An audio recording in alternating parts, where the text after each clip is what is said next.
You guys have been really liking these little discussion videos that I've been doing. Like, I've been doing discussion videos for the first like half an hour of my stream. I get my coffee together, we just sit and we have a chat about something in the VGC community. I've talked about my thoughts on Reg G.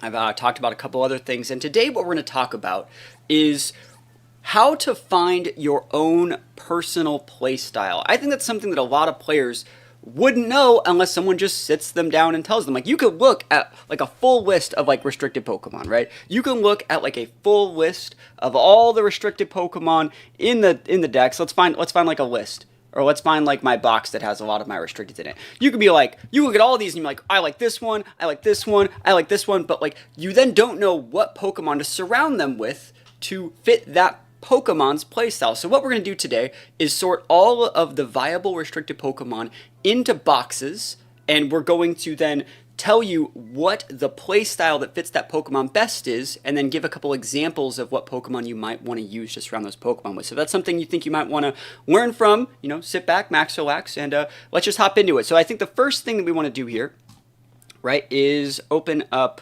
this is kind of what we were talking about here. So how would you describe your playstyle? These are going to be the three boxes that we are categorizing these Pokemon into. These are the same sort of things I do when I start my one-on-one coaching sessions on Patreon. I ask the person I'm working with, what would you describe your playstyle as? And that's the really good thing. It's not that what would other people describe it as. It's not what do you want your playstyle to be. What do you actually just describe your playstyle is? And I gave 3 examples of what aggressive, reactive, and hybrid playstyles are. So aggressive playstyles are playstyles that use like Tailwind, hard TR, like high speed tiers with dynamic speed controls. That's like Prankster boosted Tailwind, Prankster boosted Thunderwave, things like that, right? So all that stuff are a good example of like hyper aggressive teams. You could say like fake out priority moves. Those are also things that could go on these like hyper aggressive teams, but basically things that want to win the game in 3 to 4 turns. And note that I put hard TR on there. A lot of people think hard TR and Trick Room teams in general are a reactive team, but actually they are an aggressive team. You're going 1 turn of Trick Room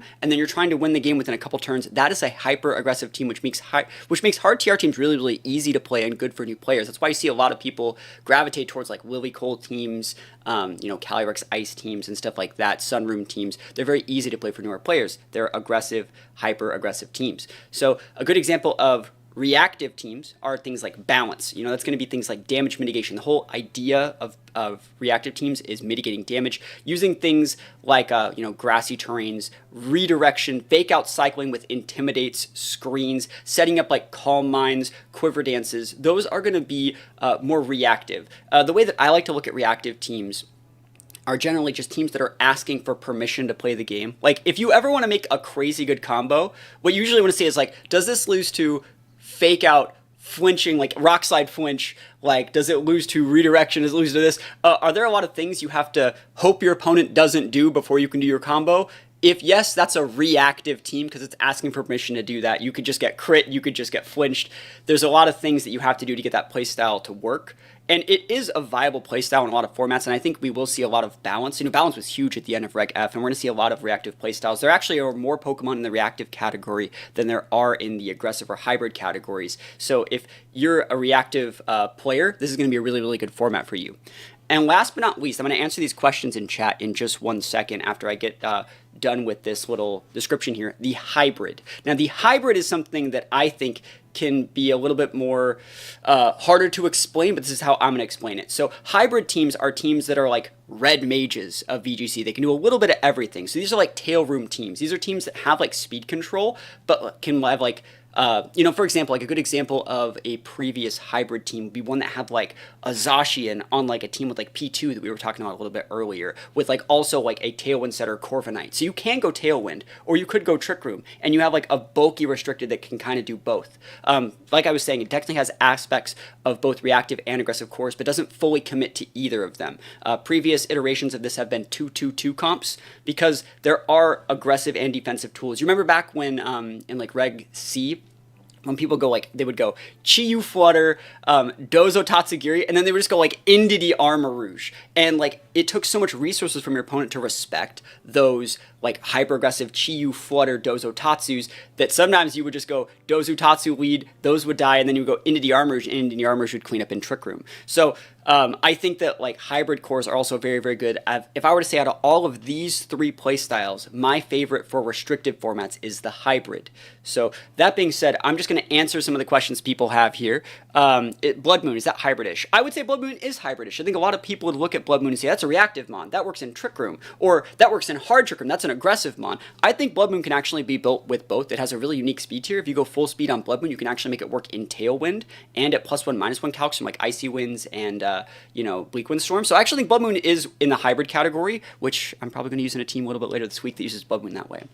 I do have a question. Generally, I don't run Protect on many of my mons in VGC. Can this be a particular playstyle? Yeah, so this would mean that what you're doing is you're actually playing an aggressive playstyle, right? And there's nothing wrong with cutting Protect on your mons to solidify your aggressive flowcharts, because when you're playing an aggressive playstyle, people think that like when you play aggressive, you just want to win the game in 2 or 3 turns. What you're actually doing is like hyper controlling the board to where your opponent does not have the options to play more than like 3 to 4 turns of the game. Right, you're actually not trying to beat them in 3 to 4 turns. You're trying to limit their options to beat you in 3 or 4 turns while trading with them correctly. So actually, a lot of my points that I've got to qualify at like, multiple regionals, MSSs, big events over the years have been on teams that actually cut a lot of the protects. Once you go past cutting like 3 protects, once you're already at like less than 3 protects on a team, you might as well just cut those other 3, in my opinion, and just go full all in on like the hyper aggressive, like add those like little tech moves. Once you start realizing that you're like cutting protect for like low sweep or like dragon tail or like an extra taunt user, there's a lot of like good stuff that goes from there. And I actually really agree with people that want to do that, because even if you're overextending and doing that, you're understanding a little bit more about how you like to play the game. So I would definitely say like, that's good tech. You're growing as a player by doing that. You were going to comment your opinion on what aggressive play is, but I couldn't explain it any better. Yeah, I tried my best with this one. If you want to show me some of your teams, I do have a Patreon. Think about checking it out. We just opened up the team submission post. Think about checking that out. It's on patreon.com/THATSAplusONE. And, I do my best to fix teams that are on there. Someone says defense for me. I feel that. Let me scroll up a little bit. Would you say that one playstyle is better or more consistent than the other? I would say the correct way to play VGC is probably reactive. You want to play to not lose every single turn. If you look at like a lot of the playstyles that have like won, like Wolf has a very reactive playstyle. But he bullies you into that. He has like the next level, like Super Saiyan God version of like the reactive playstyle. And I would say that that's how VGC has been played over the years. Let me ban that person. Never lucky, dude. Go live on Twitch and you get never lucky. All right, ban Arenoed. Don't click the link. Here we go. What do you recommend is the best way to counter Psy Spam? So that's like more matchup specific, and we can talk about that in a little bit, but we're still trying to describe like what playstyles are and what Pokemon you should be able to pair with them. Anyways, let's go and talk a little bit about like let's start categorizing what these Pokemon are, what these Pokemon are. Personally, I like your aggressive playstyle. I'm aggressive too, but not too much good on building. So hopefully this will help you guys out, right? What we're going to be doing is basically explaining what Pokemon fit into each of these roles. And remember, I just went over, maybe I can still have this like minimized somewhere so you can still see it. Let's just put it like up here. So if you need to refer back to like what sort of mons go with this playstyle, you can start adding these things, right? So you can still kind of look at this sort of stuff. So what we're going to do now is go over to Pokemon Showdown, right? So what I've done is I've gotten every single restricted here. There are 28 viable restricteds in Regulation G. We're not going to use Comfey. We're not going to use Base Form Necrozma. We're not going to use Base Form Calyrex or Base Form Curium. These are all the viable ones, and we've gathered them all up right here. And what we're going to do is we're going to use what I was talking about before and box them. Box system on Showdown is so nice for being able to organize things, in my opinion. And you can see they're all sorted into aggressive, reactive, and hybrid. And I was talking about there are more reactive Pokemon in this format than any other. So if you're a reactive player, this is probably going to be the format for you. We're going to talk a little bit about each one of these Pokemon. Like Kyurem Black and Kyurem White are great examples of like aggressive Pokemon. They do a ton of damage. They have some of the highest base stats in the game. and Kyurem Black is the physical one, Kyurem White's the special one. I think they're both very, very viable. Their Turbo Blaze ability is also very, very good in this front, being able to turn off a lot of like the defensive and reactive abilities. So I think that Kyurem Black and Kyurem White are very, very aggressive, very obvious. Kind of like with the great power comes great weaknesses to a lot of stuff. You see like Kyurem White, Kyurem Black, tons of weaknesses. Shadow Rider, tons of weaknesses. You'll also see that I included Calyrex Ice in the aggressive category because I feel like Calyrex Ice is more so put on these hyper aggressive, like hard Trick Room teams. So I think Calyrex Ice, while some could say it's a Trick Room mon, it's so bulky, it's still an aggressive mon. You're trying to win the game in like 2 turns because it's massive damage on its Glacial Lance. And ability, both of their abilities, like as one, being able to turn off berries and get like a pseudo Moxie boost when you get a KO, that's a hyper aggressive ability, right? So if you're looking for Pokemon to add with these Pokemon, look up what I said in the on the top thing. So like Tailwind goes really well with these guys. Hard Trick Room, dynamic speed control, like big AoE damage. So all of these Pokemon in like the hyper aggressive category are going to benefit from like speed control, going to benefit from like big like damaging partners, things like Fluttermane's, Chi-Yus. You can see other great Pokemon to add to solidify these cores. Koraidon, Miraidon, both very, very aggressive mons. Yes, you can make them bulky, right? But I'm just giving you the default idea for how these Pokemon should be played. And I think they're just very, very aggressive mons. Ray, another good one. Mewtwo's a good example of an aggressive mon. You could say Mewtwo could also fit into the hybrid category, but Mewtwo does not vibe as well with a lot of the mons in the hybrid category, which we'll talk about in a little bit. So let's go down to the reactive category. So the reactive category, I'm going to include both Dialga forms. I'm going to include Eternatus, which has like the big power to stall. It's one of the best stall mons in the game with like pressure, tons of like sustain on that thing with recover. We have regular Giratina, not Origin Form Giratina, because Origin Form Giratina has a little bit more offensive stats, which makes it a little bit more of like a middle ground between like an aggressive and a reactive mon, which is why it's in the hybrid category. Groudon is the reactive version of Koraidon. Ho-Oh very reactive with like Regenerator or Pressure. Lugia another reactive mon. These are like the Calm Mind setup mons. Duskmane is like the more reactive Trick Room setter as opposed to like Calyrex Ice. Regular Palkia I'll put in reactive because it's a better Trick Room setter. And then something like Terapagos I would also classify as a reactive mon because it's setting up with Calm Mind, and then you set up basically for an I win situation. You basically protect the king until 3 or 4 Calm Minds, and then you just come out and you sweep with like a big Terra Starstorm. And Terapagos is a little bit different from something like a Lunala because Lunala can learn Tailwind, Lunala can learn Trick Room, Lunala can learn Wide Guard, do a bunch of other different things at a much higher base speed tier. So that's why Lunala is in the hybrid category and something like Terapagos is in the reactive category. So good things to pair these guys with are going to be like balancing, fake outs, damage mitigation, snarls, things like that. So you can see like all these Pokemon are going to greatly benefit from like Intimidate cycling, fake outs, terrain. Amoonguss is a great Pokemon to pair with any of the Pokemon in the reactive category, in my opinion. And last but not least, Zamazenta. I think Zamazenta is definitely more of like a setup mon with like Iron Defense, Body Press. It gets things like Wide Guard. It's just a little bit more reactive, right? These Pokemon take just a little bit longer to get going. They're a little bit chunkier, a little bit fatter than a lot of the things in the aggressive category. So I think they fit very well in the reactive category. And last but not least, the hybrid category. This is going to be my personal like favorite group of Pokemon. Because they can do a little bit of everything. They can set their own forms of speed control a lot of the time. They go very, very well at... They're good at soaking damage, not as good as the Pokemon in the reactive category, but I think they deal a lot of damage. A couple Pokemon that I think are kind of weird to see in the reactive category, or sorry, not the hybrid category, are Kyogre. I think a lot of people would put Kyogre in either the hyper-aggressive category or like the really reactive category. Because if you were to see a team that had like a... Let's say it had like a Porygon 2, a Tornadus, and a Kyogre that was spexed, you don't know if that's a slow Kyogre or a fast Ogre. And because of that, because Kyogre can be really aggressive and it can be really reactive, but it's not as good as something like an Ice Rider or like, a Groudon in those situations. Groudon is a little bit better at being, a better anchor. Because its big damage move Precipice Blitz is not based on its HP like Kyogre's is. Yeah, I think that Kyogre is just a good example of like a balanced hybrid because it can be super fast and have a lot of value and just blow people up, or it can be really, really chunky with like a Calm Mind set. So I think Kyogre is really a good example of that. We also see things like Reshiram and Zekrom, which I think are good hybrids because they can set Tailwind for themselves, but they can also be both physical or special. They get a lot of like unique support moves. They have the Turbo Blaze ability, so they're like the more in-between variants of the hyper-aggressive Kyurem Black and Kyurem White. Does that make sense? So if you want the really aggressive versions of these guys, you would run the Kyurem Black and Kyurem White.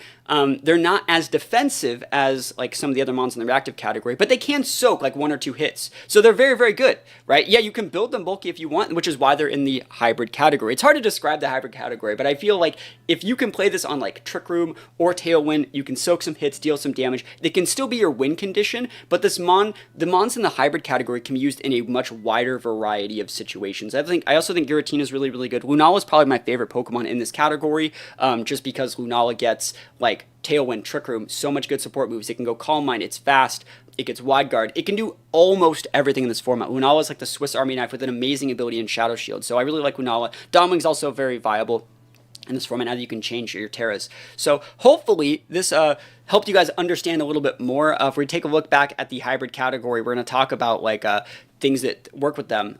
Tail Room, both Trick Room and Tailwind work really, really good with a lot of the mons in this in the hybrid category. It has aspects of both aggressive and reactive core, so you can add little bits and pieces of the things that worked in aggressive and reactive up there, but you never really have to commit. So these are really, really good on 2/2/2. So you can go like Kyogre Torn, like Porygon 2, I don't know, what's another, like Incin, and then you go like Ogerpon Rilla, and you still have like, like a weird 2/2/2 comp to where they have to respect like your aggressive, like Grassy Glide spam, but you have like good pivots from like electric attacks and ground attacks, and you have good pivots into Kyogre from your fire attacks, and so you see how that could work a little bit more in the hybrid play style. Like hybrid, it's so hard to explain it, but this is just how I look at the game, and knowing now what we know about like where all these Pokemon fit, you can think about what Pokemon should you add to make them their best versions of themselves. I think one thing that I see a lot of people do is they double dip onto, like, they'll add like a Mewtwo,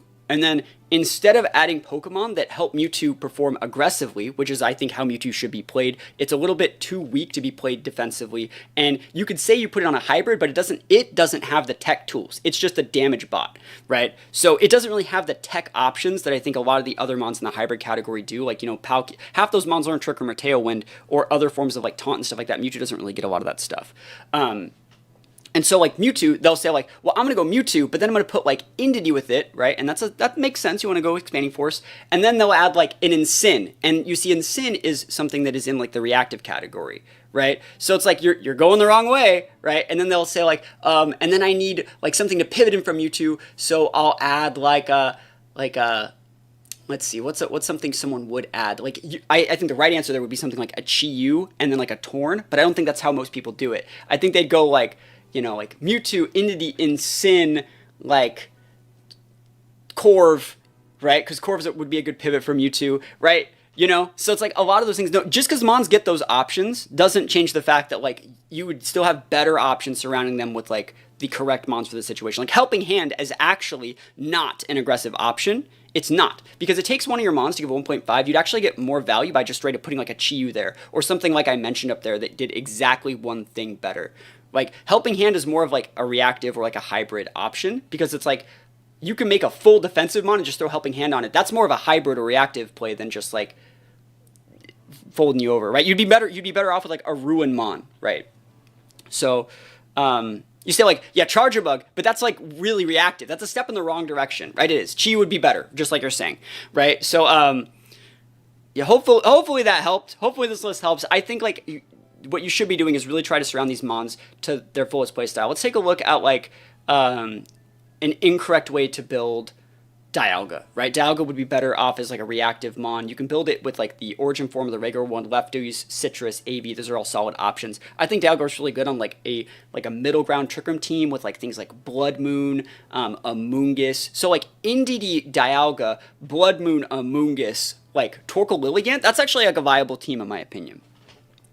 Now, if you were to go like Dialga, Torn, Ursh, do you see how that's clashing like really hard? Right? Because if you're going Torn Ursh, that gives you the option to go Torn Dialga, and like if I set Tailwind and I enable Dialga, which is like a 90 base speed, and you set Tailwind and you enable like literally anything that has like a higher than 90 base speed, even like a Flutter or something, I'm now slower, which means like I wasted my whole slot on this Torn and its move, enabling a Pokemon that shouldn't even be played in that playstyle. And I'm not trying to say like you can't use these Pokemon outside of these playstyles, but I'm just giving general markers for people that want to start playing this format, that have never really played an expanded format, that have no idea how these Pokemon played. Try adding some of these tools right here into how these Pokemon play, and you're going to get pretty decent results. Pair these Pokemon with what I listed right here, and you're probably going to do fine. So hopefully you like this little discussion. And if you have any questions, I'll open it up here. You're saying, just having these conversations are a huge help, so we appreciate you. I do my best. You feel like Mewtwo, Entity, Chi-Yu, Water Pond, Roaring Moon, Farigiraf, good. That's good, right? So like Mewtwo, right? Mewtwo, Entity, that's fine. Chi-Yu, good. Water Pond is fine. Roaring Moon, really good. And Farigiraf is actually, I would say, an aggressive monitor. Thank you for the cheer. Appreciate it. Yo, and we got a sub. Thank you, guys. Yeah, I'm trying my best to do more discussion videos. So, you know, if you guys have topics for what you want me to discuss, think about letting me know here. Think about letting me know on Discord. Trying my best to start the first half an hour of every one of my streams just kind of talking about stuff and getting a discussion going to help people like understand the thought process of like how to build correct teams for the right situations. And yeah, I just appreciate you guys. Thank you so much.